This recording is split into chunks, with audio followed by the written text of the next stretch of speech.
Okay, this is the sixth video in the playlist that deals with Lewis formulas, which are structural formulas that we expand from the chemical formula of a molecule. And in the previous five videos, what I did was I laid down the foundation of how we use a series of steps to change a chemical formula into an actual structural formula. And in this video, what I want to do is start to focus on more advanced topics. And what I'm going to do here is focus on some basics regarding organic molecules. So this would be like an entranceway into the world of organic chemistry. You'll notice that I do not have the steps for drawing the formulas on the screen here, and I'm assuming that by this point that you know what those steps are, and we can start to apply them without actually having them in front of us. All right, now what I want to do is I want to start with a molecule called ethane. And when I write the chemical formula, you can see there's a few observations you can make here. The first is that there are 2 carbons in the molecule and a total of 6 hydrogens. The way this formula is written implies ownership, and what I mean by that is that the 3 hydrogens that follow the carbon on the left actually belong to this carbon, and the 3 hydrogens that are here to the right of this carbon belong to this carbon. So we're still going to follow all of the steps. And that means the first thing that we're going to do is calculate our total valence. So the carbons are in group 4. So we're going to have 4 valence electrons, and there are 2 of them, 2 of the carbons. And then we have a total of 6 hydrogens, and they're in group 1 for 1 valence electron.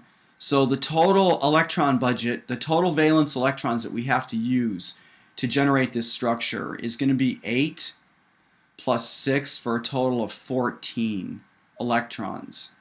All right, so this is, in the previous videos I called this our magic number. This is our magic number.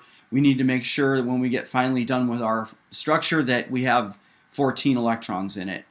All right, now the next step is to do the skeletal structure. So I'm going to put my carbons side by side, 2 central atoms in this, and then I'm going to go ahead and put the hydrogens around, noting that in the formula, like I said, you've got to learn to recognize when ownership is being implied. So each of these 3 hydrogens will go with a unique carbon. All right, and then what we're going to do is we're going to come in and we'll go ahead and connect everyone.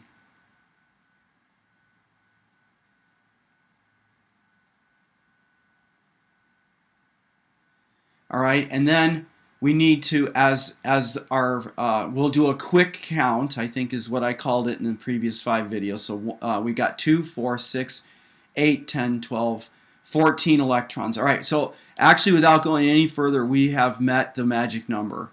All right, we've used 14 electrons.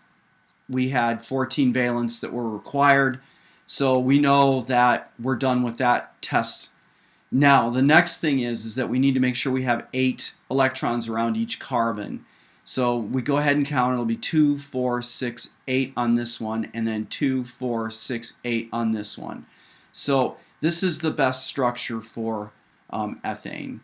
All right. Now, I want to move on to another molecule that's related to ethane. And that one is called ethylene. So let's see. Let me get some names on this stuff. So we're going to have ethane here. We're going to have, for the next example, we're going to be working with ethylene. And its formula is CH2CH2. All right? And again, we need to count the valence. So we have 2 carbons out of group 4. And we have a total of 4 hydrogens out of group 1. So for this particular molecule, we're going to have 2 times 4 is 8, plus 4, we have 12 total electrons.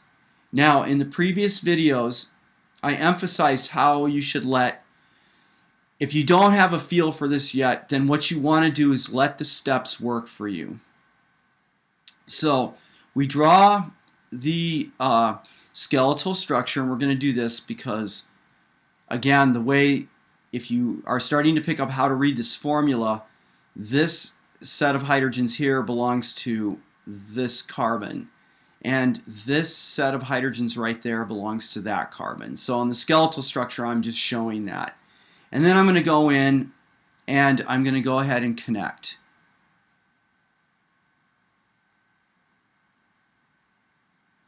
So we've connected everyone. Now let's count. 2, 4, 6, 8, 10.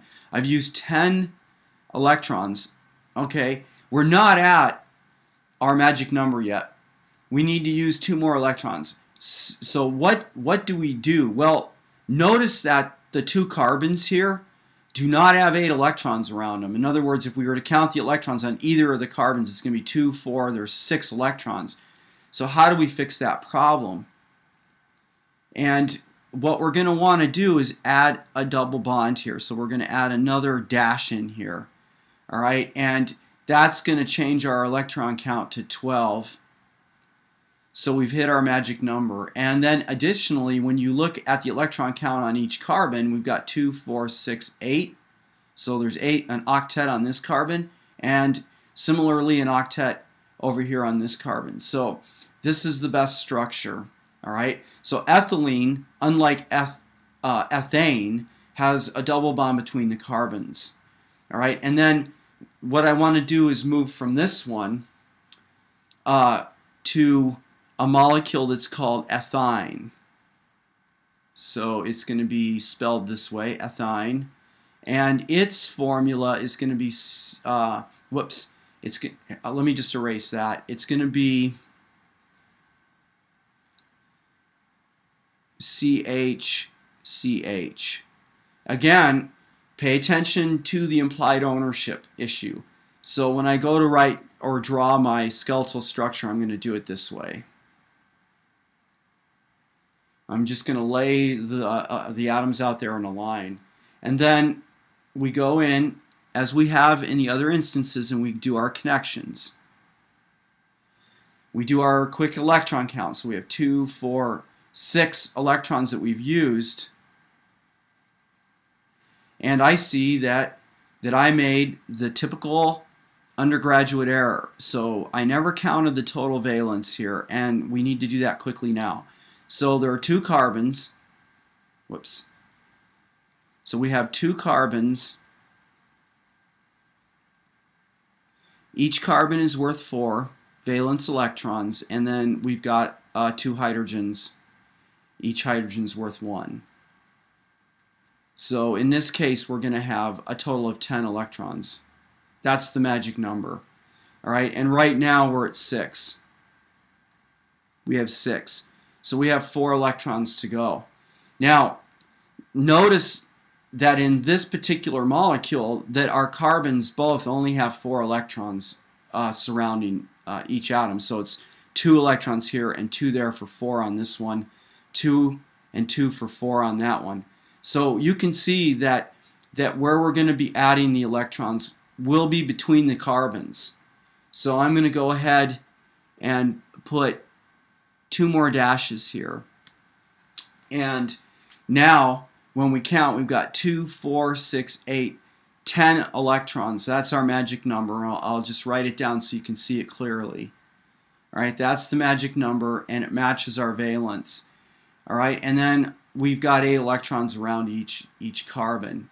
Now, just for illustration purposes, let's just take another look at this molecule here and see what a novice might have done with it. So again, here is the electron count, and here is a skeletal structure. All right, and a novice might have been tempted to do this, right? We're going to connect. We see we've only used a total of 6 electrons. We've got 4 to go. So they might have done this. All right, and then if we count 2, 4, 6, 8, 10, they see, oh, well, geez, we used all 10, that should be fine then. But then look at your carbons, see? Because each of the individual carbons only has 6 electrons. So while this option here passes test A in step number 5, which is on the previous videos, it fails step B. So that's how, going back here to ethyne and to ethylene, I knew to work between the carbons by adding additional bonds. The other thing that I want to remind you of is that pay attention to your valence count. And the number 10 and the number 12, when you're dealing with 2 central atoms, usually can be associated with a double bond in the case of the 12 count and triple bonds in the case of the 10 count. All right, so I'm going to let this video close here, and we'll move on to more advanced topics in upcoming videos.